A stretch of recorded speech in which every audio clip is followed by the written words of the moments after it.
officiel bis ni ki tey daal jàpp leen dootu leen amati benn jaaxle si wàllu info bu gaaw te wóor. nga xar yaa ngi nii sëñ Mountakha moo ko jox président Ousmane Sonko ak Diomaye Faye mi ngi nii Serigne Mountakha moo ko jox Ousmane Sonko ak Diomaye xar yaa ngi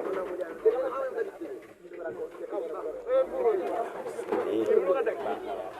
ñeenti xar barikàlla macha allah ñu ngi nii ci is bu tarxee yi waaw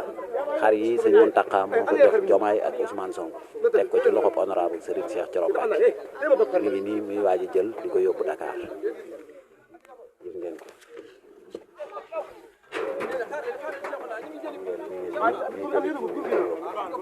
waaw Baye Jili Gaye ndeysaan xar yaa ngi nii de ah ndeysaan sëñ Mountakha de lii de wax dëgg yàlla waaw ab soññee la de ab soññee la waaw sëñ Mountakha de waaw gis nga yi xar de ah soññee bu rëy la léegi xar yi moom fu mu jëm nii Baye Jili amiin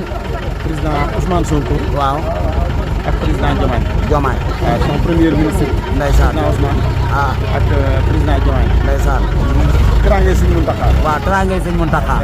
barki sëñ Bamba soññee rek ñi mewul bor daa am fay waxoon na ni dama leen a ameel bor waaye fay nañu yàlla na yàlla guddalu fanam ñaan na réew mi wéral ay cëram ñaan na réew mi sedd barki sëñ Touba ñaan na réew mi sedd guy waaye yàlla na léppam weexi nii rek barki Cheikh Ahmad Bamba waaw gis ngeen ko Cheikh Thioro yi nii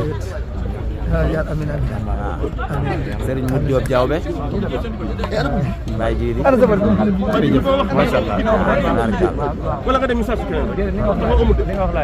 ba na taxaw na taxaw na